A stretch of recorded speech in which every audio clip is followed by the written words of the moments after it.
पुरस्कार भिगर होमारे पुरस्काराचाही समावेश आहे। तिफन कवी संमेलनाविषयी साहित्य महोत्सवाविषयी बोलायचं झालं तर तिफन कविता महोत्सव हा सर्वसमावेशक आहे।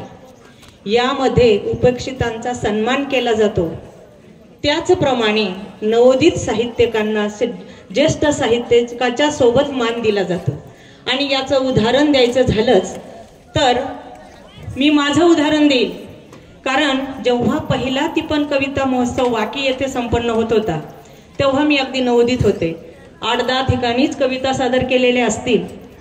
प्रथम माझा निमंत्रितामध्ये वाकी येथल्या तिफन कविता महोत्सवामध्ये नाव आलं आणि खूप आनंद झाला।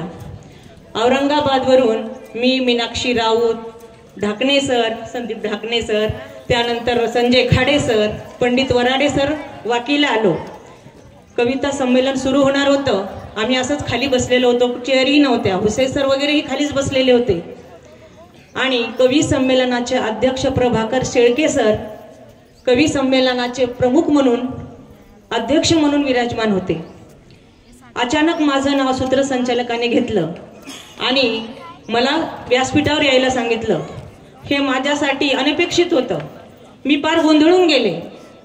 सुरुवातीला तर वाटलंच नाही माझं नाव घेतलं, मला कशाला याच्यावर बोलवतील असं वाटलं मला। आणि नंतर इतरांनाही सांगितलं की नाही तुम्हालाच बोलवलंय मॅडम।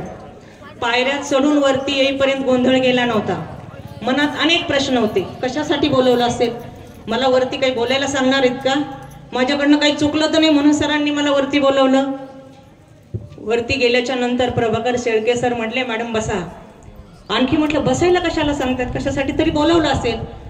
पण पूर्ण कार्यक्रम होईपर्यंत अध्यक्षाच्या बाजूला मला बसवलं होतं। सुरुवातीला 4-5 कवी येऊन आपले अनुभव सांगून कविता सांगून जाईपर्यंत सुधारलंच नाही। नंतर कुठे वास्तवात आले, सरांनी मला जे कवीचा सत्कार करायला स्मृतिचिन्ह प्रमाणपत्र द्यायला सांगितलं तेव्हा संकोचल्यासारखं होऊ लागलं, कारण मी नवोदित होते आणि समोर कविता सादर करायला येणारेच माझ्यापेक्षा ज्येष्ठ होते। तेव्हा मनात विचार येऊन गेला की शेळके सरांसारखी आपणही आपल्यामध्ये पात्रता निर्माण करू का, होऊ शकेल का।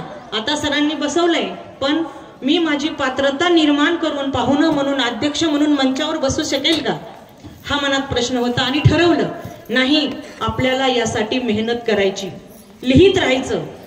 आणि योगायोग म्हणजे पहिल्या तिफन कविता महोत्सवामध्ये मला सरांनी, आणि ते बसवण्याचं कारण होतं की सर प्रत्येक तिफन कविता महोत्सवामध्ये ज्येष्ठ साहित्यिकासोबत एका नवीनलाही बसवतात आणि त्यालाही स्वप्न पाहायला शिकवतात, त्याला प्रेरणा देतात। आणि पहिल्या कविता महोत्सवामध्ये मी पाहिलेलं स्वप्न आज 6व्या कविता महोत्सवामध्ये मला इथं बसायला थोडीशी तरी पात्रता निर्माण झालेली आहे। आणि याचं सर्व श्रेय ह्या तिफन कविता महोत्सवाला आहे। मला आज पुरस्कार मिळतोय हे माझं भाग्य आहे, पण ह्या तिफन कविता महोत्सवाचं ते फलित आहे की त्यांनी पाहिलेलं स्वप्न मी आज पूर्ण केलं आहे। दुसरं महत्त्वाचं म्हणजे हा पुरस्कार माझ्यासाठी याच्यासाठी महत्त्वाचा आहे की माझं बालपण पूर्ण ग्रामीण भागात गेलं। शेण मातीशी माझा जवळचा संबंध, माझ्या दमकोंडीतील कथा ह्या ग्रामीण स्त्रियावरच्याच आहेत, त्यांचे सुखदुःख मांडणारे आहेत, त्याला शेणा मातीचा गंध आहे। आणि ह्या तिफन चळवळीला सुद्धा शेणा मातीचा गंध आहे, म्हणून तो माझ्यासाठी अतिशय महत्त्वाचा आहे। पुन्हा एकदा हुसे सर आणि त्यांची टीम यांचे आभार मानून मी माझे 2 शब्द संपवते। धन्यवाद। धन्यवाद मॅडम। पिंपळबाण या मासिकाचे संपादक श्री अशोकराव पवार सर, त्याचप्रमाणे कन्नड तालुका साहित्य सन्मानाने सन्मानित व्यक्तिमत्व श्री अशोकराव पवार सर यांना विनंती आहे की अगदी थोडक्यात आपलं मनोगत व्यक्त करावं।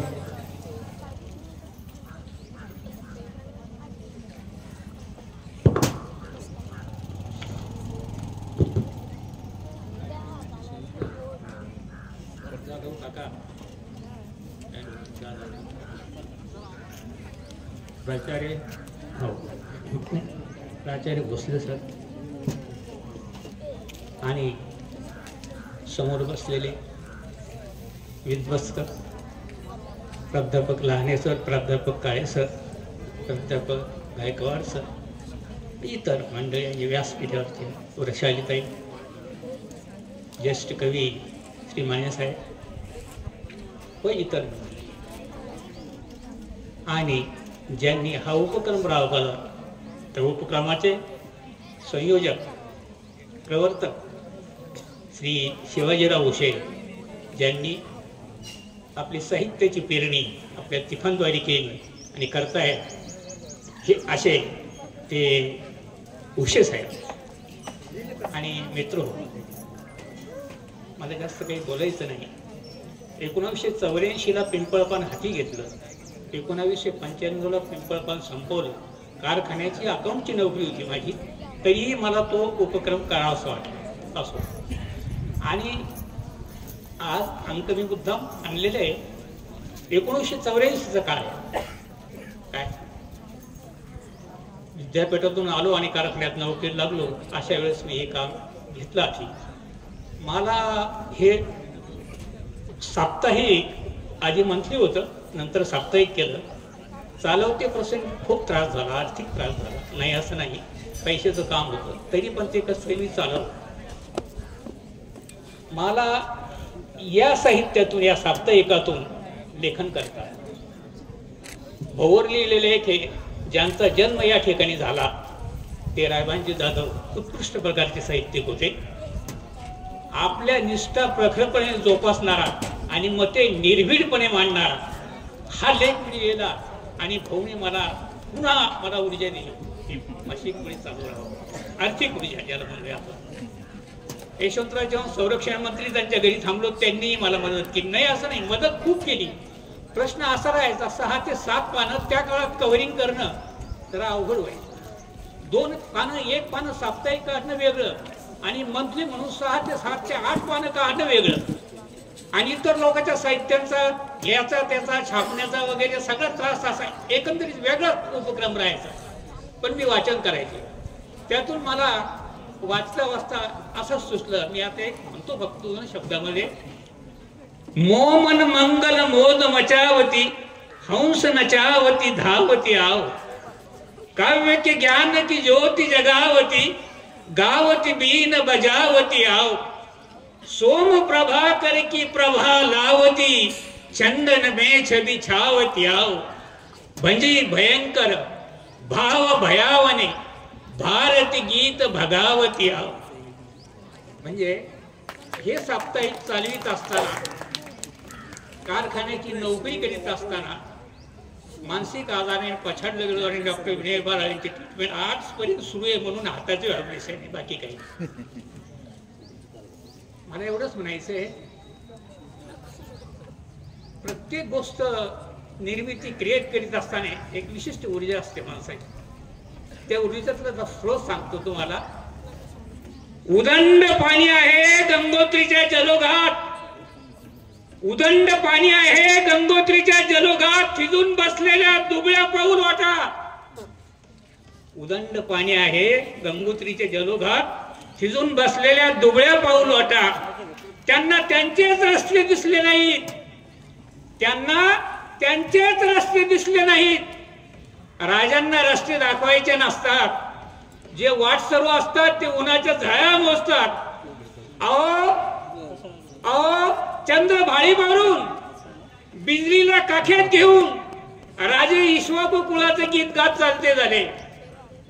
दोस्त हो, तुमच्या डोळ्यातले अंगार असताना मोहरून येत आहे मन पिंपळ वृक्षाच्या छायेत.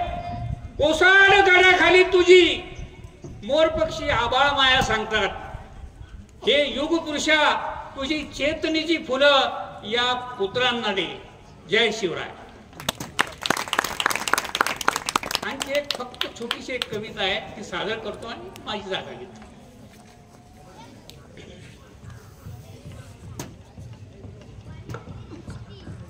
स्मरणच येईल तिचं. ही सुद्धा एक कविताच आहे, स्मरण नाही येणं सुद्धा. खरे म्हणजे इतकी तंद्री लागलेली आहे.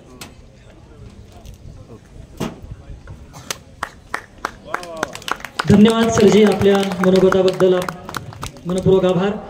1984 पासून सुरू केलेलं पिंपळपान आणि आज कविता सादर करताना कुठलाही कागद नाही की मोबाईलचा आधार नाही, तरी सुद्धा स्मरणशक्ती किती दांडगी आहे याची अनुभूती आपण इथे घेतली. एकदा आदरणीय अशोकराव पवार सर यांच्यासाठी जोरदार टाळ्या होऊ द्या.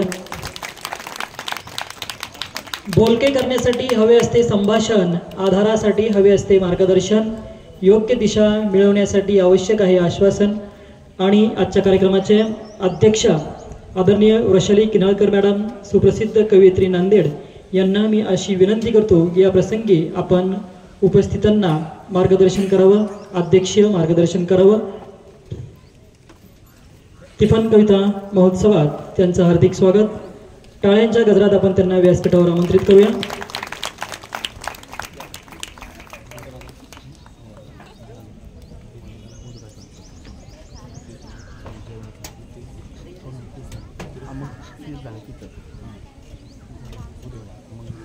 संवाद सुरू करण्यापूर्वी